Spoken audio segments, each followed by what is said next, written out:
तो वानर यानी कि वन में रहने वाली एक प्रजाति। तो वानर का मतलब हमने हिंदी में निकाला है, वानर का अर्थ बंदर होता है, परंतु हमारे शास्त्रों में कहीं पर भी ये नहीं लिखा हुआ है कि वानर का अर्थ बंदर है। वानर का मतलब है वन में रहने वाले नर, that is why they are vanar, यानी कि वान में रहने वाले, वानप्रस्थ में रहने वाले या वान में रहने वाले या वन में रहने वाले नर।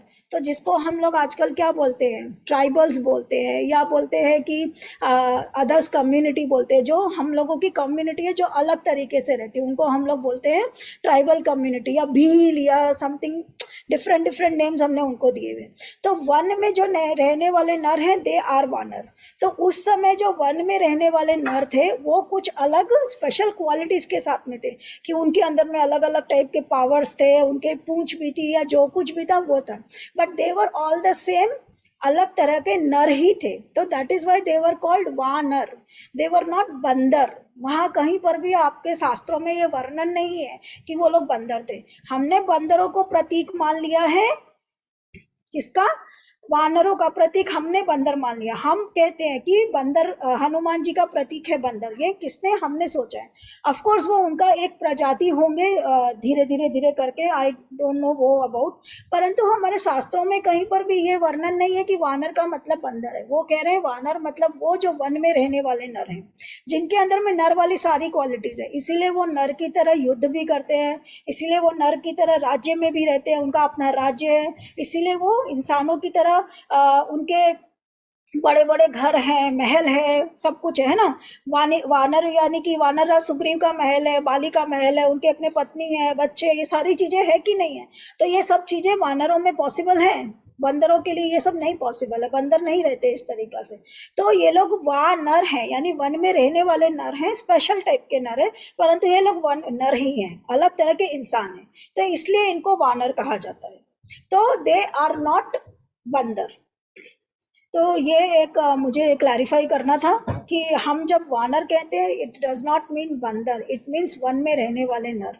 इसीलिए वो हमारी तरह बोल भी पाते हैं, उनकी भाषा भी है, वो बोलते भी हैं, वो हमारी तरह उनके पास में पावर भी है। जैसे हनुमान है वो बड़े वानर हैं, परंतु बड़े सिद्ध वानर हैं, तो उनके पास अष्ट सिद्धियां, नौ अष्ट सिद्धि और नौ निधि है। बलि है तो बहुत बड़े वानर है, तो उन्होंने तो रावण को अपनी काख में बांध करके रखा, तो बेचारा रावण काख से ही नहीं निकल करके पाए। तो ये सारे लोग स्पेशल नर है, वानर है, वन में रहने वाले, और इनके पास स्पेशल पावर है, इन्होंने बहुत सी सिद्धियां प्राप्त करके रखी हुई, सो दैट इज वानर। अब हम लोग आगे का कंटिन्यू कर लेते हैं। तो आज हम लोग कंटिन्यू करेंगे 19 से, है ना। हम लोग कहाँ तक पढ़े थे, 19 से पढ़े थे, हाँ 19 से पढ़े, है ना। तो से शुरू करिए, मामा जी आप बोल पढ़ेंगे। हाँ पढ़ लेंगे। पढ़िए ना, मेरा गला सूख रहा है उससे, शर्म से। प्रति साधा कपि मन की न विचार, जो न ब्रह्म सर मानव महिमा मिटे अपार। अंत में उसने ब्रह्मास्त्र का संधान प्रयोग किया। तब हनुमान जी ने मन में विचार किया कि यदि ब्रह्मास्त्र को नहीं मानता हूँ तो उसकी अपार महिमा मिट जाएगी।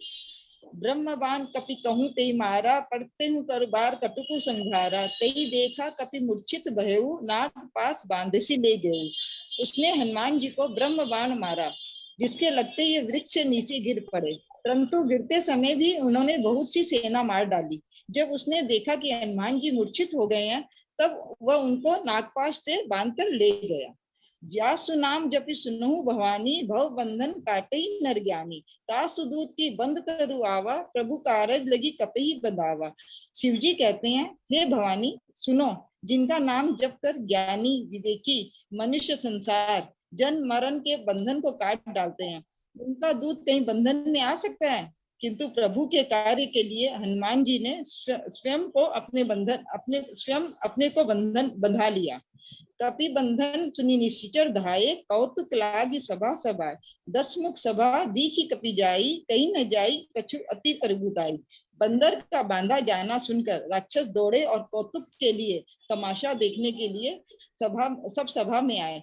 हनुमान जी ने जाकर रावण की सभा देखी, उसकी अत्यंत प्रभुता ऐश्वर्य कुछ कही नहीं जाती।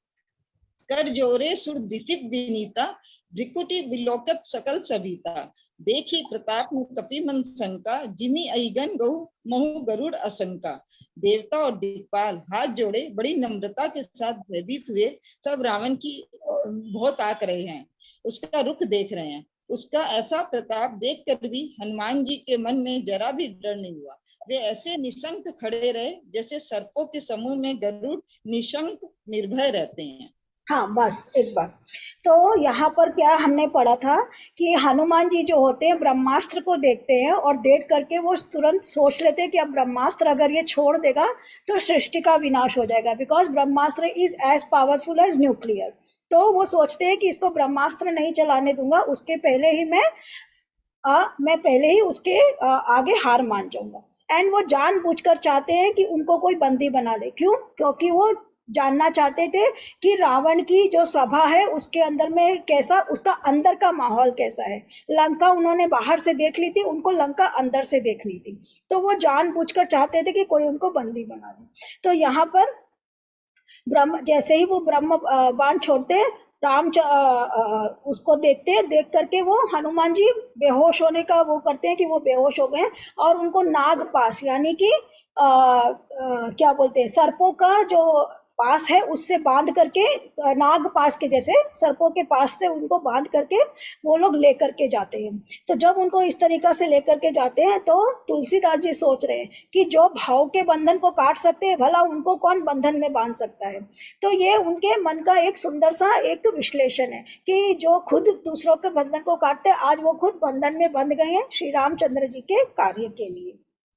बंदर का बांधा जाना सुनकर राक्षस दौड़े और कौतुक के लिए सब सभा में आ गए। जब सबको पता चलता है कि एक बड़ा सा वानर आया है और उस वानर ने पूरी अशोक वाटिका को उजाड़ दिया है, तो वो वानर कैसा है जिसने अशोक वाटिका को उजाड़ दिया, और रावण जो अभी तक लंका को कोई भेद ही नहीं सका उस लंका में कोई घुसकर आ गया और उजाड़ भी दिया, ये सुनकर के लोग आश्चर्य में आ जाते। तो आश्चर्य में सारी की सारी प्रजा देखने के लिए रावण के उसमें आ जाती है, क्या बोलते हैं, सभा में आ जाती है। देवता और दिक्पाल हाथ जोड़े विनम्रता के साथ खड़े थे। अच्छा, रावण का कैसा प्रताप है वो, कि वो बहुत ही ज्यादा पावरफुल है। जैसे मैंने आपको बताया, क्यों रावण इतना पावरफुल है कि उसने कुबेर का सारा धन छीन लिया है, लंका के ऊपर में राज कर लिया है। उसके बेटे को ब्रह्मा जी को नाम देना पड़ा इंद्रजीत, उसका नाम था मेघनाथ, है ना। उसको नाम देना पड़ा इंद्रजीत क्योंकि वो इंद्र के ऊपर में भी इंद्र को भी जीत चुका है। तो इतना पावरफुल है रावण। अच्छा, रावण के पांव के नीचे आपने देखा होगा हमेशा शनि रहता है कि रावण को कभी शनि ना पकड़े, रावण को कभी शनि की दशा न लगे, इसलिए रावण उसको हमेशा अपने पांव के नीचे उस ग्रह को रखता था। तो इतना पावरफुल है रावण। तो ऐसे पावरफुल रावण का देख करके उस रावण के सब लोग उसकी भौं की तरफ देख रहे, यानी कि उसका जरा सा ये अगर ऐसे से ऐसे भी हो जाए या ऐसे भी हो जाए तो लोग घबरा जाते थे कि अरे इसकी भौएं चढ़ गई है, उतर गई है, नीची हो गई, इतना उससे लोग डरते थे, उससे कांपते थे। उसकी इतनी छोटी छोटी चीजों की तरफ लोग ध्यान देते थे कि भाई इसका चेहरा ना बदल जाए, उस तरीका से। इतने पावरफुल रावण के सामने देख करके भी हनुमान जी डरते नहीं है, ये इसके अंदर मैं बता रहा हूँ। आगे पढ़िए रमा जी। कपि कपि विलोकी दशानन बिहसा कही दुर्बार, सुतबंध तुरती की न पुनि उपजा हृदय विशाल।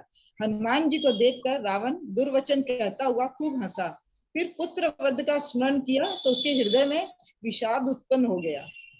अब रावण क्या है कि पहले उसने देखा कि हनुमान जी बंद करके आ गए तो वो सोच रहा है वापस से, अरे वाह मैं तो बड़ा पावरफुल हूँ, क्यों ये जो वानर मेरी लंका को उजाड़ रहा था उसको मैंने बांध लिया है। तो ये सोच के पहले वो खुश हो रहा है, परंतु फिर मेरा पुत्र इसके हाथों मारा गया, ये सोच करके उसको बड़ा तेज गुस्सा आ जाता है कि इसने मेरे पुत्र को मारा है। पावरफुल है तो क्या हुआ, ये मेरे पुत्र का हंता है। कह लंकेश कवन ते कीसा, कही के बल घाले सी बन खीसा। की धो श्रवण सुने नहीं मोही, देखो अति असंग सट तोई। लंकापति रावण ने कहा, रे वानर तू कौन है, किसके बल पर तूने वन को उजाड़ कर नष्ट कर डाला। क्या तूने कभी मुझे मेरा नाम और यश कानों से नहीं सुना। रे शठ, मैं तुझे अत्यंत निशंक देख रहा हूँ। अब रावण को क्या है, बड़ा परेशानी हो रहा है कि ये बाकी लोग मुझे देख देख करके डर रहे हैं और ये एकदम निर्भय होकर के मेरे सामने बड़ा तेज तो उसको बड़ा मारे यही अपराधा पहुंचट तोई अन प्राण की बाधा तुनु रावण ब्रह्मांड निकाया पाई जासु बल विरचति माया। तूने किस अपराध से राक्षसों को मारा? रे मूर्ख, बता, क्या तुझे प्राण जाने का भय नहीं है? हनुमान जी ने कहा, हे रावण सुन, जिनका बल पाकर माया संपूर्ण ब्रह्मांडों के समूहों की रचना करती है, जाके बल विरंची हरि ईसा पालत सृजत भरत दस सीसा जा बल शीस धरत सहसासन अंड कोश समेत गिरि कानन। जिनके बल से हे दस शीस ब्रह्मा विष्णु महेश सृष्टि का सृजन पालन और संहार करते हैं, जिनके बल से सहस्त्र मुख फणों वाले शेष जी पर्वत और वन सहित समस्त ब्रह्मांड को सिर पर धारण करते हैं। दरे जो विविध देश उतराता तुम से सटन सिखावन उदाता हर को दंड कठिन जय भंजा तेई समेत निर्दल मत गंजा। जो देवताओं की रक्षा के लिए नाना प्रकार की देह धारण करते हैं और जो तुम्हारे जैसे मूर्खों को शिक्षा देने वाले हैं, जिन्होंने शिवजी के कठोर धनुष को तोड़ डाला और उसी के साथ राजाओं के समूह का गर्व चूर्ण कर दिया। हर दूषण त्रिशिरा अरुबाली बधे सकल अतुलित बलशाली, जिन्होंने हर दूषण त्रिशिरा और बाली को मार डाला और जो सबके सब अतुलनीय बलवान थे। तो अब यहाँ पर रावण कह रहा है कि तुमको क्या डर नहीं लगा कि तुमने मेरी लंका को उजाड़ दिया और आकर के तुमने मेरी अशोक वाटिका को उजाड़ा, तो क्या तुमको क्या किसी चीज का डर नहीं है? तुम है कौन और तुम अपना ये बताओ कि तुम्हारा परिचय दो, क्योंकि तब तक उसको हनुमान जी का परिचय इसके अंदर में ये तुलसीदास जी की रामायण के अनुसार उसको परिचय नहीं पता है, परंतु वाल्मीकि रामायण के अनुसार जब वो मेघनाथ को भेजता है तब तक उसको पता चल चुका होता है कि हनुमान जी कौन है, क्योंकि तब वो मेघनाथ को समझाकर भेजता है कि तुम जिसके सामने जा रहे हो वो बड़ा ही बलशाली है और वो हनुमान जी जो है वो राम का दूत है और वो दूत बन करके यहाँ आया, क्योंकि वो अपने बेटे को भेजने के पहले पूरी खोज खबर ले चुका होता है। तो वो अपनी खोज खबर लेने के बाद में मेघनाथ को भेजता है, तो उसके अंदर में उसको पता होता है कि ये हनुमान जी कौन है। परंतु यहाँ इस रामचरितमानस के अंदर में ये पूछ रहे हैं कि भाई तुम कौन हो और यहाँ क्यों आए हो, और तुमको मैं देख रहा हूँ कि तुमको बिल्कुल भी डर नहीं है, तुम तो एकदम बिना किसी डर के मेरी तरफ देख रहे हो, तो तुम बताओ तुम है कौन? तो हनुमान जी उससे कहते हैं कि जिसके बल से है दस शीश ब्रह्मा विष्णु महेश सृष्टि का सृजन पालन और सृजन करते हैं। वो कह रहे हैं कि तुम्हारे अंदर इतना बल कहाँ से है और तुम कौन हो? तो वो कह रहे हैं कि जिसका बल पाकर माया संपूर्ण ब्रह्मांडों के समूह की रचना करती है। तो जिसके बल से, यानी कि वो ईश्वर जो पूरा सर्वशक्तिमान है, उसी ने इस पूरे ब्रह्मांड की रचना की है और उसी के बल से ब्रह्मा विष्णु और महेश हुए हैं, उसी के बल से ये सृष्टि का सृजन हुआ है और ये सृष्टि को सृजनहार करने वाले जो है और जिनके बल से सहस्त्र मुख वाले शेष जी पर्वत और वन सहित ब्रह्मांड को शिर पर धारण करते हैं, और सहस्त्र मुख वाले शेष जी यानी कि विष्णु जी, तो जो विष्णु जी जो है और वन सहित ब्राह्मण अपने शरीर पर उसको धारण करके रखते। कहते हैं ना कि ये पृथ्वी जो है वो शेषनाग के ऊपर में है, घूम रही है, हाँ फन पे ऊपर घूम रही, शेषनाग का जो फन है उसके ऊपर ये पृथ्वी को शेषनाग ने धारण करके रखा हुआ है।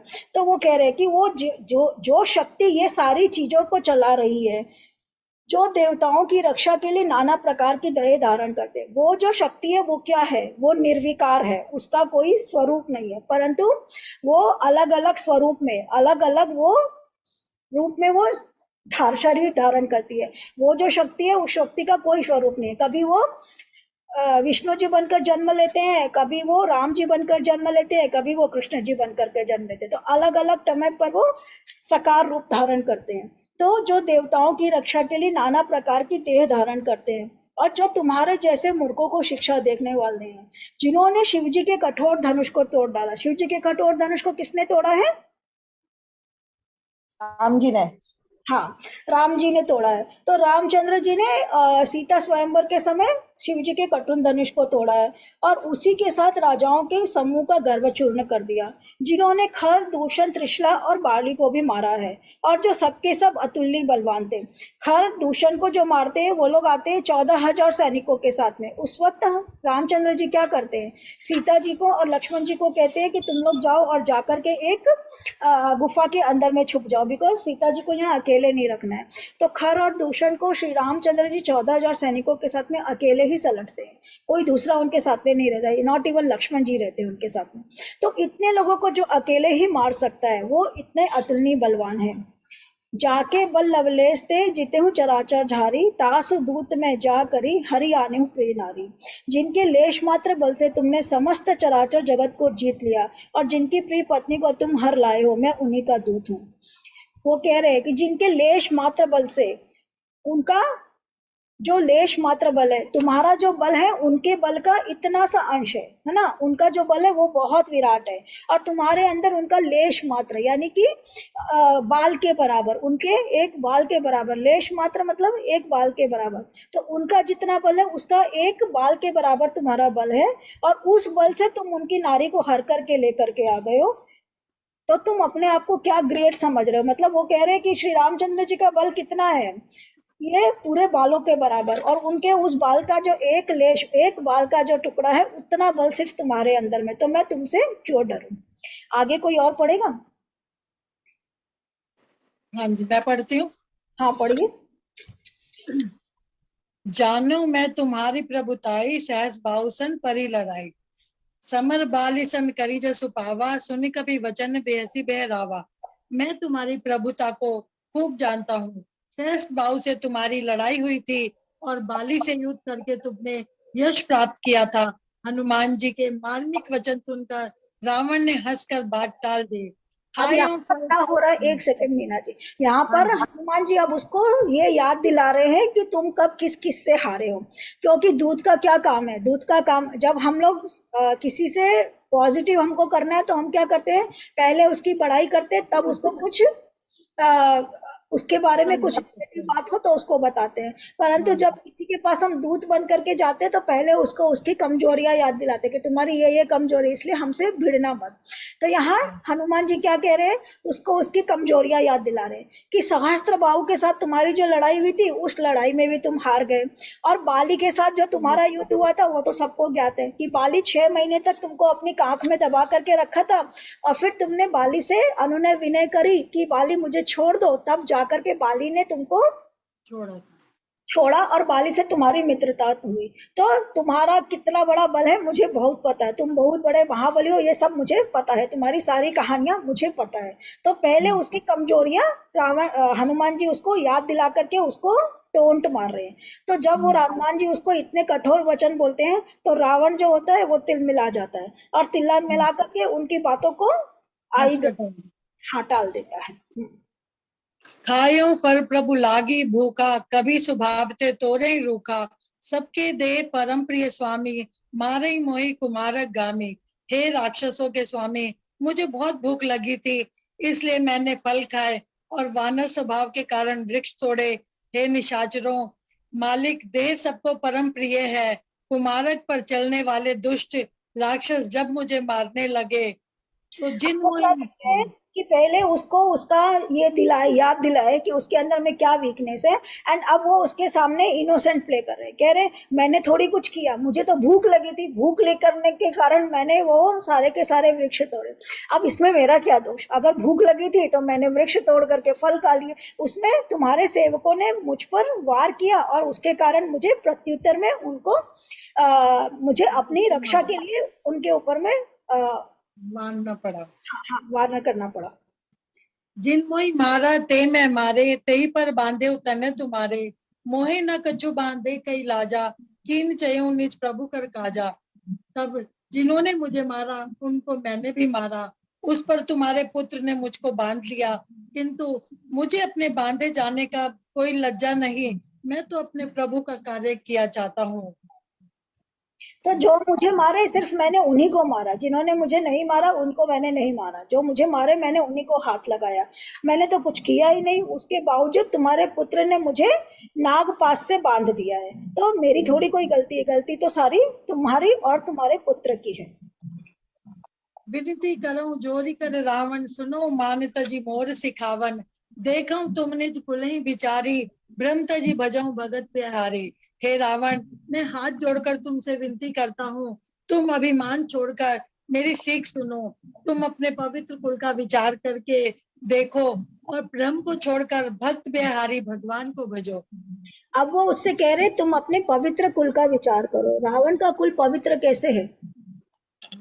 वो ऋषि का पुत्र है ना, पुलस्त्य ऋषि का पुत्र है। अच्छे ऋषि का वो पौत्र ऋषि है। का पुत्र जात से ब्राह्मण भी था ना शायद। हाँ जी, रावण थे, ब्राह्मण थे। शिव के भक्त भी तो थे, वो शिव के बहुत बड़े भक्त भी थे। शिव जी के वो भक्त नहीं होते हैं, ऋषि शिव पुत्र जी था, को वो ऋषि पुत्र थे और जाति से अपने ब्राह्मण बस था। में किए हुए थे। हाँ शिव जी का ऋषि चंद्रे भी होते हैं और जात से ब्राह्मण होते हैं, हाँ बहुत सिद्धियां प्राप्त की हुई होती है। Correct correct correct. तो रावण जो है वो काफी उच्च कुल का है, और उसको उसके जो पिता उसके जो पिता नहीं, उसके जो दादा हैं वो है ऋषि पुलस्त्य। तो वो ऋषि पुलस्त्य का पुत्र है। उसके पिता जो है उनका नाम विश्रवा रहता है। मैंने किसी में ये पढ़ा कि जो रावण की नगरी जो थी वो रावण ने से पार्वती जी से पूजा कराने के टाइम में जो ली थी वो विशस्त्रवा ने ली थी। हाँ हो सकता है रेणु जी, अलग अलग जगह अलग अलग वर्जन है।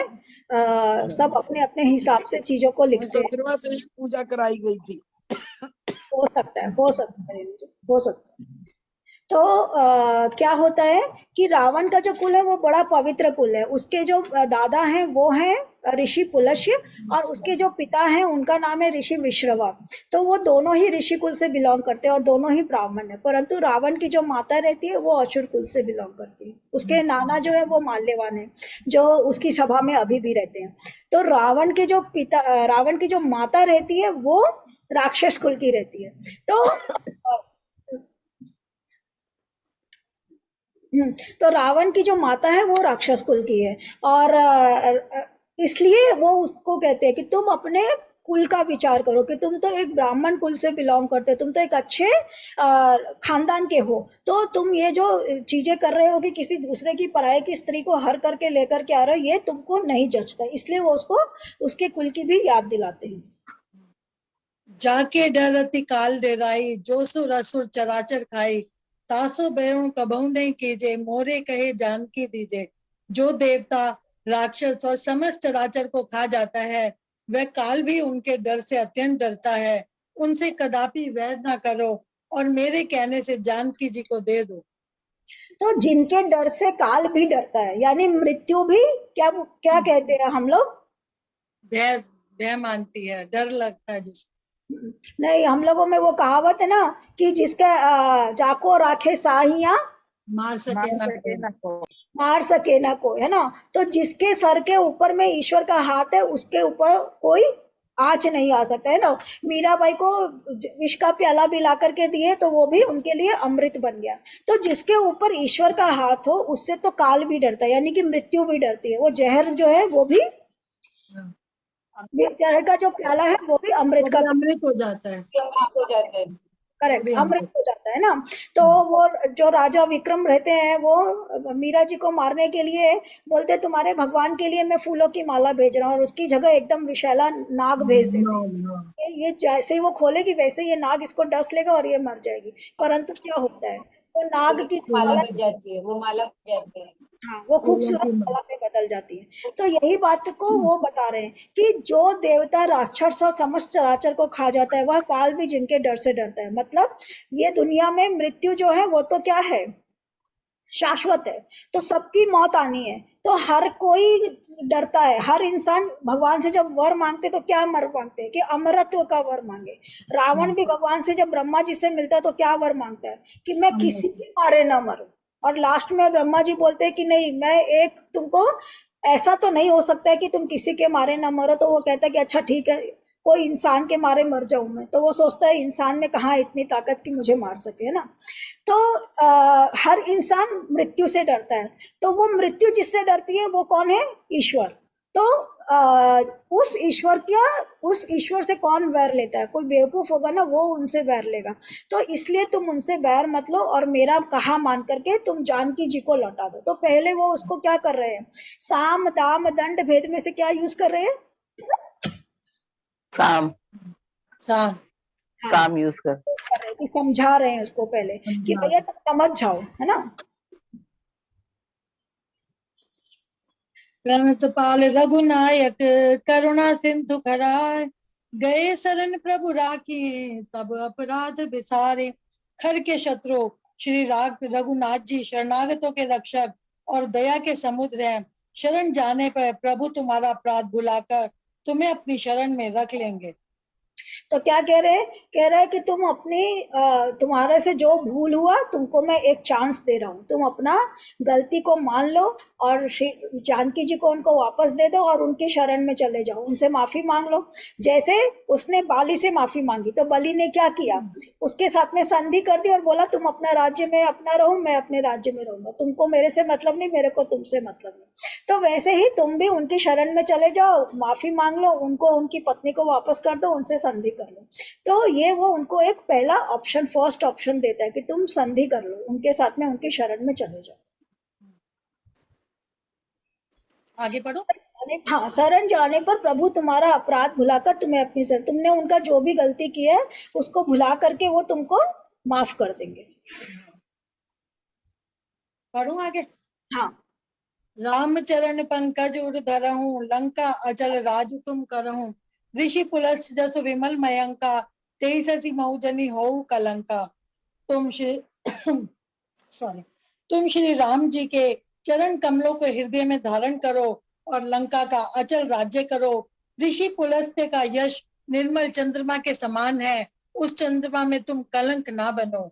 हाँ, तो उनको बार बार याद दिला रहे हैं कि तुम ऋषि पुलस्य के पौत्र हो और उनका जो प्रताप है वो तो चंद्रमा के समान है। तो उसके अंदर में तुम कलंक का काम मत करो कि भाई ऋषि पुलस्य का पौत्र और ऐसा, तो तुम वो कलंक मत बनो और श्री रामचंद्र जी को हृदय में धारण करो, यानी उनको मन ही मन उनसे प्रीति करो और प्रीति करके तुम उनको अपने कुल का नाम को भी बचाओ, उनको उनकी पत्नी को वापस करो और लंका का अचल राज्य भी करो। अगर तुम उनके साथ संधि कर लोगे, मित्रता कर लोगे और उनको उनकी पत्नी को वापस कर दोगे तो तुम्हारा लंका का राज्य भी तुम्हारे पास रह जाएगा। तो सारे ऑप्शन उनको दे रहे हैं, सब तरह से समझा रहे हैं।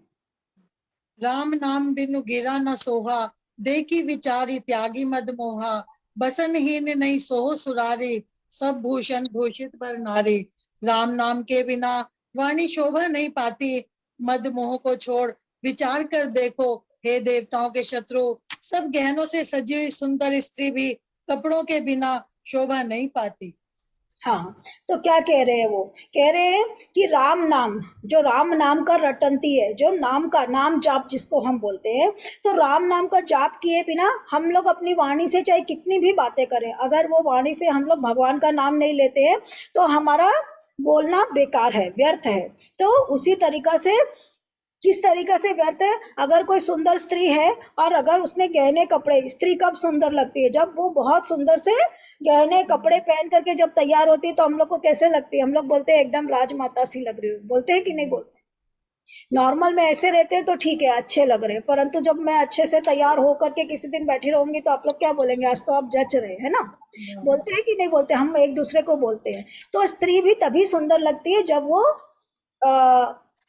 कपड़े गहने पहन करके सुंदर से तैयार होती है। तो उसी तरीका से वाणी भी तभी सुंदर लगती है, वो वाणी तभी सुंदर लगती है जब उस वाणी में श्री रामचंद्र जी का नाम का जप होता है। राम विमुख संपत्ति प्रभुताई, जाई रही पाई बिनु पाई। सजल मूल जिन सरितन नाही, बरस गए पुनि तबहि सुखाई। राम विमुख पुरुष की संपत्ति और प्रभुता रही हुई भी चली जाती है और उसका पाना नाग पाने के समान है। जिन नदियों के मूल में कोई जल स्रोत नहीं, अर्थात जिन्हें केवल बरसात का ही आसरा है, वे वर्षा बीत जाने पर फिर तुरंत ही सूख जाती हैं। देखिए कितना सुंदर सा एग्जाम्पल दिए हैं ये लोग कि जिन नदियों के मूल में कोई जल स्रोत नहीं है वे वर्षा बीत जाने पर फिर तुरंत ही सूख जाती है। तो अगर कोई पॉन्ड है, जैसे हमने किसी पॉन्ड को बनाया, उस पॉन्ड के अंदर में केवल ऊपर बरसात का पानी जमा हो रहा है, तो क्या होगा, जब बारिश की ऋतु रहेगी तो वो पॉन्ड में पानी रहेगा, और बारिश जब नहीं रहेगी तो उस पॉन्ड में पानी नहीं रहेगा। परंतु अगर कोई नदी की धारा को हम लोग लेकर के आएंगे तो क्या होगा, वो कभी भी रहेगी, वो नहर हमेशा चलती रहती, क्योंकि उसका स्तोत्र नदी है। तो वो कह रहे हैं कि जिस तरीका से राम विमुख पुरुष की संपत्ति और प्रभुता रही हुई भी चली जाती है और उसका पाना न पाना भी उसके समान है। तो अगर आपके पास में राम नाम की संपत्ति है तो वो कभी भी नहीं सूखेगी, नहर की तरह हमेशा बढ़ती ही जाएगी, बढ़ती ही जाएगी। सुन दस कंठ कयों पन रोपी, विमुख राम त्राता नहीं कोपी, शंकर सहस विष्णु अज तो ही, सकई न राखी राम कर द्रोही। हे रावण सुनो, मैं प्रतिज्ञा करके कहता हूँ कि राम विमुख की रक्षा करने वाला कोई भी नहीं है। हजारों शंकर विष्णु और ब्रह्मा भी श्री राम के साथ द्रोह करने वाले तुमको नहीं बचा सकते। तो राम जी से विमुख करने वाले की रक्षा कोई भी नहीं कर सकता है। इसका एक एग्जाम्पल है ना, उसमें दिए थे रामचंद्र जी, क्या है, ठीक है रखिए। तो इसका एक एग्जाम्पल इसके अंदर में आता है जब श्री रामचंद्र जी उसको करते हैं, और ये वाला एग्जाम्पल है ना, ये सीता जी भी बताएंगी वाल्मीकि रामायण में, कि राम का जो विमुख जो होता है उसकी रक्षा कोई भी नहीं कर सकता है। उसका एक एग्जाम्पल है, किसी को याद है? सीता जी को एक कौवा जो होता है वो चोंच मार के जाता है, याद है किसी को? हाँ, वो जयंत नाम था ना, वो फिर भगवान उसकी एक आंख, वो उसको तीर लगाते हैं उसके ऊपर, वो सारा घूमते रहते। हाँ, तो जयंत नाम का एक कौवा, जयंत नाम का इंद्र का पुत्र रहता है, और उसको ये अभिमान हो जाता है, या वो ये सोचने लगता है कि ये शायद राम जो है वो ईश्वर का अवतार नहीं है। तो उनकी परीक्षा लेने के लिए वो जाता है और सीता जी को चोंच मार देता है, और चोंच मारने से सीता जी को खून निकल आ जाता है। तो उस अपराध के लिए श्री रामचंद्र जी उसके पीछे जो बाण छोड़ते हैं, तो वो बाण उसके पीछे पीछे ही घूमते रहते हैं। तो ब्रह्मा विष्णु महेश सबके पास जाता है, परंतु वो बाण उसका पीछा नहीं छोड़ता। अंत में वो वापस आकर श्री रामचंद्र जी के पाँव पड़ता है और उनको बोलता है कि इस बाण से मेरा पीछा छुड़ाइए। तो रामचंद्र जी बोलते हैं कि तुमने बुरी नजर से सीता को देखा है, इसके लिए मैं तुम्हारी एक आंख को फोड़ देता हूँ, और फिर उसको एक आंख को फोड़कर उसको छोड़ देते हैं। तो यही बात वो कह रहे हैं कि राम के विमुख जो रहता है उसकी रक्षा करने वाला कोई भी नहीं। तो जो राम जी के विपरीत जो आचरण करता है उसकी रक्षा तो ब्रह्मा विष्णु महेश कोई भी नहीं कर सकते। मोह मूल बहुसूल प्रद त्यागौ तम अभिमान, भजौ राम रघुनायक कृपा सिंधु भगवान। मोह ही जिसका मूल है, जनित बहुत पीड़ा देने वाले तम रूप अभिमान का त्याग कर दो और रघुकुल के स्वामी कृपा के समुद्र भगवान श्री रामचंद्र जी का भजन करो। हाँ, तो वो कह रहे हैं कि मोह ही जिसका मूल है, यानी कि अपने आप के अंदर में अभिमान, कि तुमको ये मोह हो रखा है कि तुम बहुत बड़े हो, परंतु एक्चुअल में ऐसा नहीं है। तो तुम इस मोह को त्याग दोगे तब तुमको श्री रामचंद्र जी का असली स्वरूप समझ के आएगा, और फिर तुम श्री रामचंद्र जी का भजन करो। तो तुम इस मोह को त्याग दो कि तुम ही सबसे बड़े हो, और ये समझ जाओ कि वो सृष्टि का अवतार है। नेक्स्ट कोई पढ़ेगा? किसी को? हाँ पढ़िए। यद्यपि कही कपि अति हित भानी, भगति विवेक विरति नैस्यानी, बोला भी हसी महा अभिमानी, मिला हमें कभी गुरु बड़ ज्ञानी। यद्यपि हनुमान जी ने भक्ति ज्ञान वैराग्य और नीति से सनी हुई बहुत ही हित की वाणी कही, तो भी वह महान अभिमानी रावण बहुत हंसकर व्यंग से बोला कि हमें यह बंदर बड़ा ज्ञानी गुरु मिला है। हाँ, तो यहाँ पर तुलसीदास जी कह रहे हैं कि ये बंदर है, परंतु वाल्मीकि रामायण में कहीं पर भी कपि शब्द कम यूज हुआ है, वहां पर वानर शब्द ही उन्होंने ज्यादा यूज किया है, कि ये सारे के सारे जो हैं ये वन में रहने वाले नर हैं, ये सारे वानर हैं। तो ये कह रहा है कि मुझे समझाने वाला ये मुझे बड़ा ज्ञानी एक कपि मिल गया, बंदर गुरु मिला, बंदर गुरु। मृत्यु निकट आई खल तो ही, लागे से अधम सिखावन मोही। उल्टा होई कहे हनुमाना, मतिभ्रम तोर प्रगट मैं जाना। रे दुष्ट, तेरी मृत्यु निकट आ गई है, अधम मुझे शिक्षा देने चला है। हनुमान जी ने कहा, इसमें उल्टा ही होगा, अर्थात मृत्यु मेरी निकट आई है, मेरी नहीं, यह तेरा मतिभ्रम बुद्धि का फेर है, मैंने प्रत्यक्ष जान लिया है। तो फिर भी उसको समझा रहे हैं। हाँ, वो उसको समझा रहे हैं। रावण कह रहे हैं उनसे कि रे तेरी मृत्यु निकट आ गई है, जो मुझे शिक्षा देने चल रहा है। वो कह रहा है कि मैं जो सबसे बड़ा इतना बड़ा मैं वीर हूँ, तो तुम मुझे बड़ा शिक्षा देने वाले हो। तो हनुमान जी उससे कह रहे हैं कि मेरी मृत्यु निकट नहीं आ रही है, मुझे दिखाई पड़ रहा है कि तेरी उल्टा मृत्यु दिखाई पड़। आ गई है, अब तेरा मरना निश्चित है। सुनि कपि वचन बहुत किसियाना, वेगी न हरौ मूढ़ कर प्राणा। सुनत निशाचर मारन धाये, सचिवन सहित विभीषण आए। हनुमान जी के वचन सुनकर वह बहुत ही कुपित हो गया और बोला, अरे इस मूर्ख का प्राण शीघ्र ही क्यों नहीं हर लेते। सुनते ही राक्षस उन्हें मारने दौड़े। उसी समय मंत्रियों के साथ विभीषण वहां आ पहुंचे। अब क्या है कि वाल्मीकि रामायण के अंदर में विभीषण का पहला एंट्री यहीं पर होता है कि जब वो सारे के सारे वानर पकड़ करके उनको लेकर के आते हैं, तो सारे के सारे जब राक्षस हनुमान जी को जब पकड़ कर बांध करके लेकर के आते हैं और वानरों की सभा के अंदर में जब उनको लेकर के आते हैं, वक्त विभीषण जी की एंट्री है ना। जैसे तुलसीदास जी की रामायण में विभीषण जी की एंट्री कब है? पहले ही है। तुलसीदास जी की रामायण में, हनुमान हाँ जी जब आते हैं ना लंका का पता लगाने। करेक्ट, हाँ उसी हाँ, वक्त को जहां पर तुलसी जी का पेड़ वेड़ दिखता है तो भवन भवन एक पुनीत जी की सुहावा, हरि मंदिर तय भिन्न बनावा, वैसे ना। हाँ, तो वो उस समय इनकी एंट्री दिखाई है। पर वाल्मीकि रामायण में ये जो प्रकरण है, इसी समय विभीषण जी का फर्स्ट एंट्री दिखाया है। तो हनुमान जी उसके पहले विभीषण जी को नहीं मिलते हैं वाल्मीकि रामायण के हिसाब से। ये जब उनका जब सभा में जब आते हैं, तब सभा में पहली बार वो विभीषण जी को मिलते हैं। नाई शीस करि विनय बहुता, नीति विरोध न मारिए दूता। आन दंड कछु करहि गोसाई, सबई कहा मंत्र भल भाई। उन्होंने सिर नवाकर और बहुत विनम्र करके रावण से कहा कि दूत को मारना नहीं चाहिए, यह नीति के विरुद्ध है। हे गोसाई, कोई दूसरा दंड दिया जाए। सबने कहा, भाई यह सलाह उत्तम है, क्योंकि कोई भी दूत आता है तो उसको एज इट इज वापस करना ही होता है। मतलब वो जो, हाँ, मार नहीं सकते आप उसको।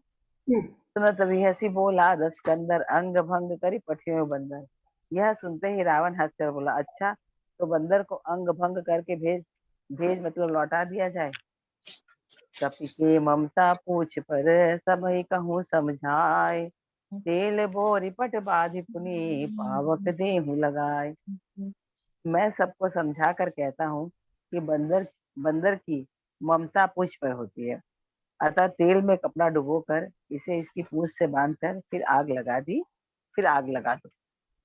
तो हनुमान जी को बांध देने के बाद में वो सोचते हैं कि अब इनको मार देना चाहिए, परंतु नीति क्या कहती है कि दूत को कभी भी मारना नहीं चाहिए, बिकॉज दूत इज ओनली दूत, वो एक मैसेंजर है।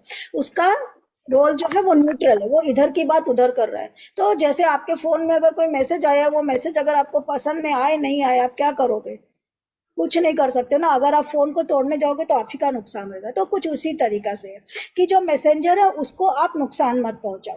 तो जब वो बोलता है कि इनको मैंने मार देना है, तो विभीषण बहुत तरीका से रावण को बताते हैं।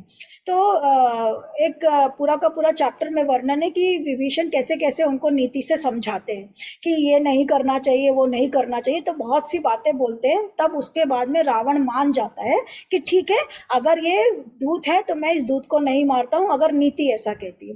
तो तब हनुमान जी को विभीषण से तब विशेष प्रेम हो जाता है कि कम से कम एक तो वहां पर समझदार इंसान है, एक तो समझदार असुर है वहां पर।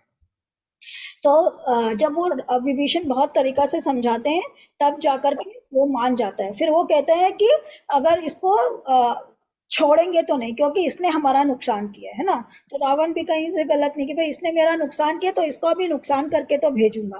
दूत है तो क्या हुआ, नुकसान तो इसने किया है तो इसको भी नुकसान का भरपाई करना पड़ेगा। तो इसकी पूंछ के ऊपर में वानरों को बड़ा प्रेम होता है, इसकी पूंछ के ऊपर में आग लगा दो और तब इसको हम भेजेंगे। पढ़ो। हाँ, पूछहीन वानर तह जाए सब, तब सठ निज नाथ लय आई, जिनके कीन से बहुत बड़ाई, देखूं मैं तिनके प्रभुताई। जब बिना पूछ का यह बंदर वहां अपने स्वामी के पास जाएगा, तब वह मूर्ख अपने मालिक को साथ ले आएगा, जिसको जिसकी इसने बहुत बड़ाई की है। मैं जरा उसकी प्रभुता या उसके सामर्थ्य को तो देखूं। अब ये क्या सोच रहा है कि इसको विभीषण जो होते हैं वो उसको ये भी समझाते हैं कि अगर ये जाएगा तभी तो ये अपने स्वामी को लेकर के आएगा ना। तो ये जिसकी इतनी बड़ाई कर रहा है कि ऐसा ऐसा है, उसको आने तो दो। तब तो तुम इसको खाली इसकी बात सुन सुन करके अगर इसको भेज दोगे तो उसके स्वामी को तो पता ही नहीं चलेगा। ये जो इतना हटकार रहा है इसके स्वामी को तो आने दो, तब तुम सलटना कि क्या करना और क्या नहीं करना है। तो ये सारी की सारी नीति उसको विभीषण रावण को समझाते हैं कि तुम इसको जाने दो, ये जाएगा तभी तो वो आएगा, और जब वो आएगा तभी तो तुम इसकी स्त्री के साथ में लेके जाता है कि नहीं ले जाता है, उसका बल सामर्थ्य को तुम जांच करना। तो इसीलिए अब ये कह रहे हैं हाँ हाँ इसकी आग लगा दो, और ये पूछ कटा करके जब जाएगा तो उसका मालिक ऐसी शर्म से आधा हो जाएगा कि भाई पूछ कटवा करके वापस आया। तो इसने जिसकी बहुत बड़ाई की है, मैं जरा उसका सामर्थ्य तो देख लूं। वचन सुनत कपि मन मुस्काना, भई सहाय सारद में जाना, जाति भान सुनि रावण बचना, लागे रचे मूढ़ सोई रचना। यह वचन सुनते ही हनुमान जी मन में मुस्काए और मन ही मन बोले कि मैं जान गया, सरस्वती सरस्वती जी इसे ऐसी बुद्धि देने में सहायक हुई। रावण के वचन सुनकर मूर्ख राक्षस वही पूंछ में आग लगाने की तैयारी करने लगे।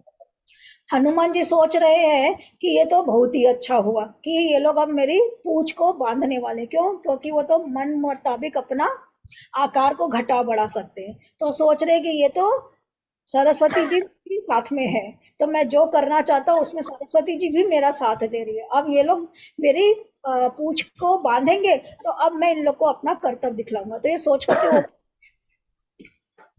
रहा न नगर बसन धृत तेला, बाढ़ी पूछ कीन कपि खेला, कौतुक कह आए पुरवासी, मारहु चरण करही बहु हासी। पूछ के लपेट में इतना कपड़ा और घी तेल लगा के नगर में कपड़ा घी और तेल नहीं रह गया। हनुमान हनुमान जी ने ऐसा खेल किया कि पूछ बढ़ गई, लंबी तो हो गई। नगरवासी लोग तमाशा देखने लगे। वे हनुमान जी को पैर से ठोकर मारते हैं और उनकी बहुत हंसी करते हैं। तो हनुमान जी क्या हुआ, उनका अपना शरीर बारह को ही पूछ घटाना और बढ़ाना आता है। तो बोला, बारह ही पूछ कपाई कर खेला। अब तो जैसे द्रौपदी का चीर बढ़ता गया बढ़ता गया बढ़ता गया, वैसे ही यहाँ हनुमान जी की पूंछ जो है बढ़ती गई बढ़ती गई बढ़ती गई। और उसके ऊपर में वो लोग कपड़ा लपेट रहे हैं कि ये कपड़ा वगैरह लपेट करके इसको जलाएंगे। मतलब और इतनी उसको बढ़ गई कि नगर में कपड़ा भी नहीं रह गया, हाँ है ना, कपड़ा भी नहीं रह गया। लंबा हो गया। हाँ बाजे ढोल देहि सब तारी, नगर फेरी पुनि पुच्छ प्रसारी, पावक चलत देखी हनुमंता, भयउ परम लघुरूप तुरंता। ढोल बजते ही सब लोग तालियां पीटते हैं। हनुमान जी को नगर में फिराकर फिर पूंछ में आग लगा दी। अग्नि को जलते देख कर हनुमान जी तुरंत ही बहुत छोटे रूप में हो गए। और नींबू की चढ़ई पहले तो उन लोगों ने कपड़ा बांधा, कपड़ा बांधने तक वो शांति से खड़े रहे है ना, फिर जब आग लगा दिए तो उसके बाद में वो छोटे स्वरूप में आ गए। नींबू की चढ़ई कपि कनक अटारी, भई सभी तनि साचर नारी। बंधन से निकल कर वे सोने की अटरिया पर जा चढ़े। उनको देखकर राक्षसों की स्त्रियां भयभीत हो गई। तो अब क्या हो रहा है कि भारी स्वरूप के अंदर में तो वो उछल कूद नहीं कर सकते थे, तो हल्के हो गए हैं, परंतु पूंछ तो बड़ी की बड़ी है, खुद इतने से हो गए हैं, पूंछ इतनी लंबी सारी है। उससे वो सारा अपना उसको खींचते हुए लेकर के जा रहे हैं कि वो जहां जहां घूमेंगे भागेंगे दौड़ेंगे वहां वहां आग लगेगी। हरि प्रेरित ही अवसर, चले मरुतो उनचास, अट्टहास करि गर्जा, कपि बड़ी लागी आकाश। उस समय भगवान की प्रेरणा से 49 वचन चलने लगे। हनुमान जी अट्टहास करके गरजे और बढ़कर आकाश से जा लगे। तो क्या हुआ उस वक्त? भगवान की प्रेरणा से अग्नि को क्या चाहिए? अग्नि को हवा लगती तो क्या होता है? अग्नि तेज और तेज हो जाती है ना। तो वैसे ही जब उन्होंने आग लगाई तो उनका सहायक देने के लिए पहले तो लक्ष्मी जी आई हैं और बाद में सारे सरस्वती जी। 49 पवन, यानी कि जितने भी तरह के हवाएं हैं सब तरह की हवाएं चलने लगी हैं। उन हवाओं से क्या हुआ है कि आग और तेजी से बढ़ने लगी है और हनुमान जी जो है ऊपर की तरफ चढ़ गए, क्योंकि उनको तो हवा में उड़ना आता है। तो वो एकदम ऊपर आकाश की तरफ लग गए, नीचे इधर में पूंछ को हिला रहे। तो ऐसे you can like visualise it कि अगर कोई ऊपर आकाश से अगर कोई आग गिर रही होती है तो क्या होता है, आपके लिए बचना मुश्किल हो जाता है। तो कुछ वैसा ही स्वरूप है कि हनुमान जी छोटे से आकाश के ऊपर चढ़े हुए, नीचे में उनकी पूंछ है और वो उसको ऐसे ऐसे हिला रहे और उससे आग लपट रही है। तो you can not catch him that way. तो कुछ उस तरह का नजारा वहां पर हो रहा है। कोई और पढ़ेगा? हम कोई और? पढ़े दीदी? हाँ पढ़िए। पढ़े? हाँ ठीक पढ़िए है। पढ़िए, 25 हाँ, नंबर के बाद। देह विशाल परम हरुआई, मंदिर ते मंदिर चढ़ाई, जरई नगर भालोग बिहाला, झपट लपट बहु कोटि कराला। देह बड़ी विशाल परंतु बहुत ही हल्की फुर्तीली है। वे दौड़कर एक महल से दूसरे महल पर चढ़ जाते हैं। नगर जल रहा है, लोग बेहाल हो गए हैं। आग की करोड़ों भयंकर लपटें झपट रही हैं। तात मातुहा तात मातुहा सुनिए पुकारा, यही अवसर कोई हम ही उबारा। हम जो कहा यह कपि नहीं होई, बानर रूप धरे सुर कोई। हाय बप्पा, हाय मैया, इस अवसर पर हमें कौन बचाएगा? चारों ओर यही पुकार सुनाई पड़ रही है। हमने तो पहले ही कहा था कि यह बानर नहीं है, बानर का रूप धरे कोई देवता है। अब क्या साधु हो अगर रहा है, क्योंकि जब चारों तरफ से हनुमान जी उछल उछल करके चारों तरफ घूम रहे हैं, तो लंका तो क्या है, सोने की है और सोना क्या होता है, बहुत जल्दी गर्म हो जाता है ना। तो सोने जितना गर्म पड़ता है सोना उतना तपने लगता है। तो सोने की लंका है तो चारों तरफ से तपने लगा है। तो लोग उस तपन से जो घुटन हो रही है, ह्यूमिडिटी हो रही है, उससे लोग परेशान हो होकर के चिल्ला रहे हैं कि हे भगवान ये कौन है? हमने तो सोचा था यह कोई वानर है, परंतु वानर के रूप में यह तो जरूर कोई देवता है। साधु अवज्ञा कर फलु ऐसा, जरे नगर अनाथ कर जैसा। जारा नगर निमिष एक माही, एक विभीषण कर गे नाही। साधु के अपमान का यह फल है कि नगर अनाथ के नगर की तरह जल रहा है। हनुमान जी ने एक ही क्षण में सारा नगर जला डाला, एक विभीषण का घर नहीं जलाया। ताकर दूत अनल जेहि सिरजा, जरा न सोते कारण गिरजा। उल्टी पलटी लंका सब जारी, कूद पड़ा पुनि सिंधु मझारी। शिव जी कहते हैं, हे पार्वती, जिन्होंने अग्नि को बनाया हनुमान जी उन्हीं के दूत हैं। इसी कारण वे अग्नि से नहीं जले। हनुमान जी ने उलट पलट कर एक ओर से दूसरी ओर तक सारी लंका जला दी। फिर वे समुद्र में कूद पड़े। पूछ बुझाई कोई श्रम, धरि लघु रूप बहोरी। जनक सुता के आगे ठाड़ भई कर जोरी। पूछ बुझाकर थकावट दूर करके और फिर छोटा सा रूप धारण कर हनुमान जी श्री जानकी जी के सामने हाथ रख जा खड़े हुए। हाँ, मैं तो क्या तुम्हारी हुआ, हनुमान जी ने यहाँ पर इन्होंने सारी की सारी पहले लंका को जला दिया है। फिर लंका को जलाते जलाते उनको अचानक से ख्याल आता है कि हे भगवान, मैं ये क्या कर रहा हूँ? ये जो लंका को मैं जला रहा हूँ, इसी लंका के अंदर में अशोक वाटिका है और यहीं पर जानकी जी भी है। तो वो जैसे उनको ये ख्याल आता है कि यहाँ जानकी भी है और अगर मैं जलाने जाऊंगा तो जानकी जी भी जल जाएगी, तुरंत वो अपने आप को रोक लेते हैं।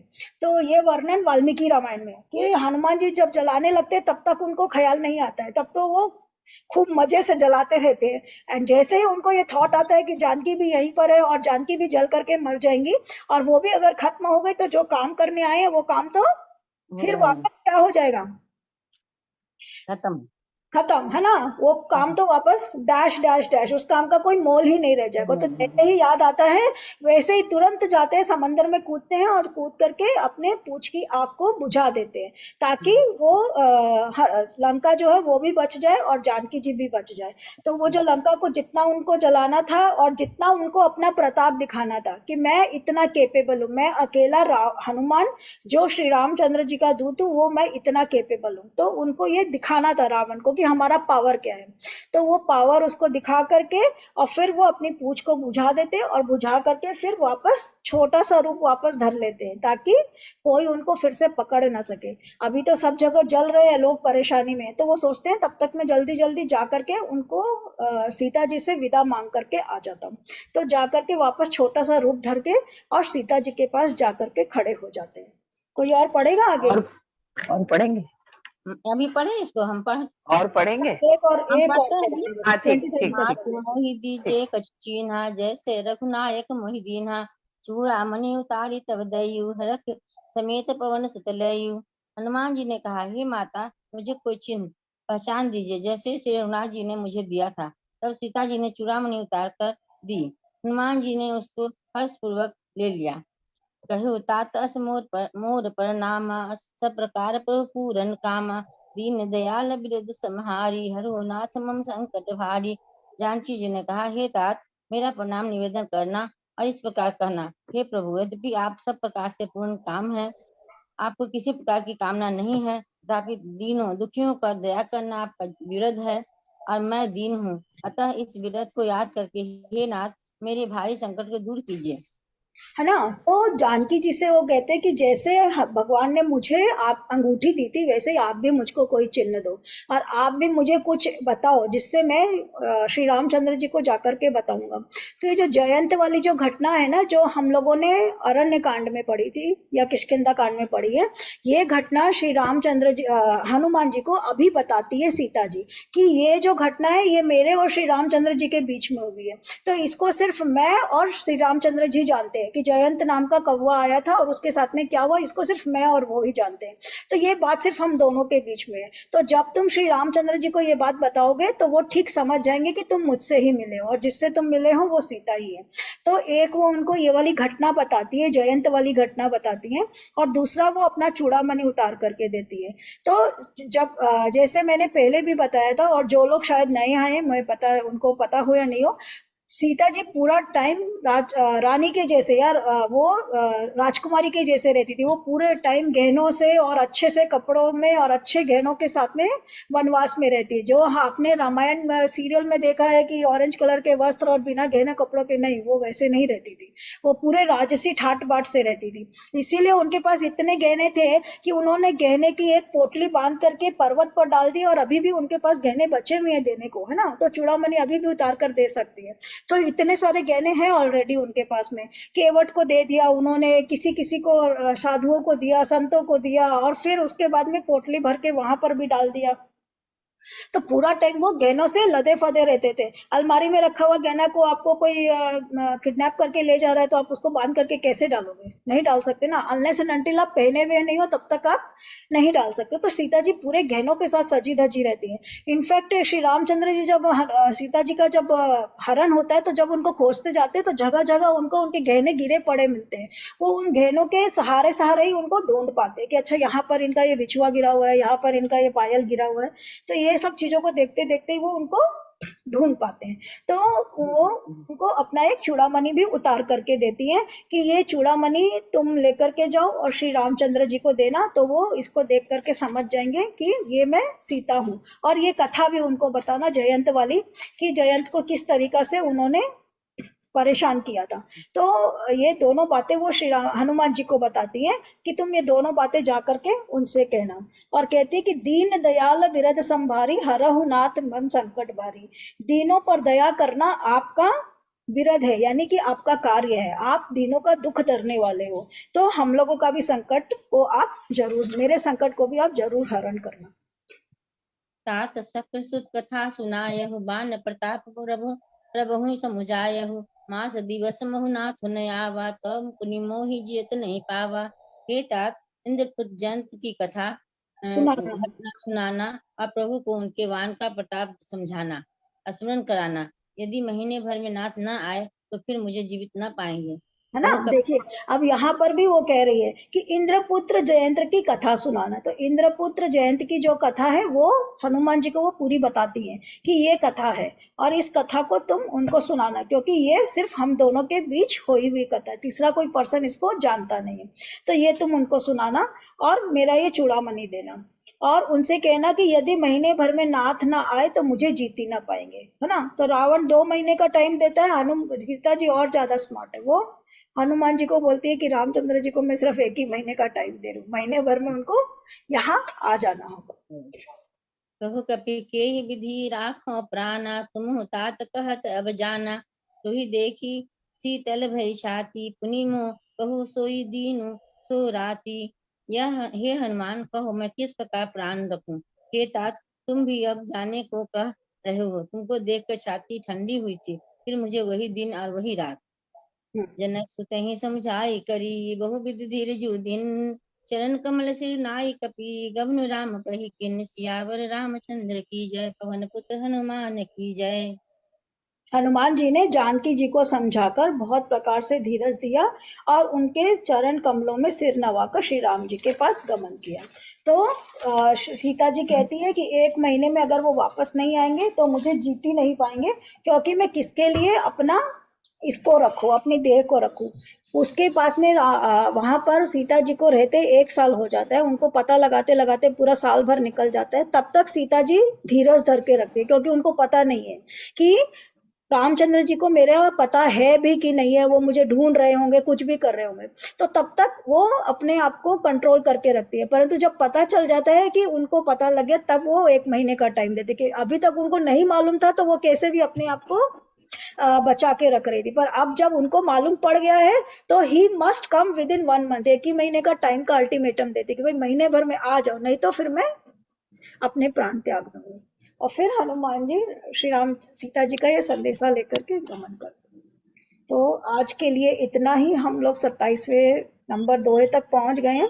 ये यहाँ पर वाल्मीकि रामायण में ना सुंदरकांड यहीं पर खत्म हो जाता है।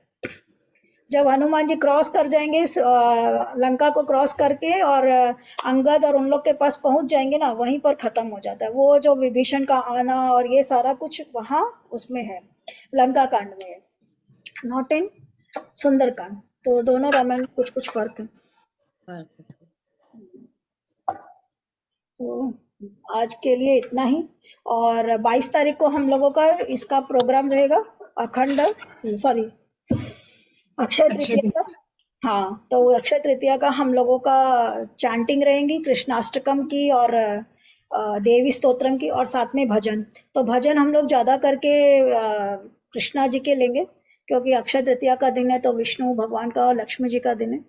तो जिसको भी जो भी भजन गाना हो अपना अपना नाम ग्रुप में लिख दीजिएगा, ताकि प्रतिभा जी नोट। कब है कविता? आंटी शनिवार को है।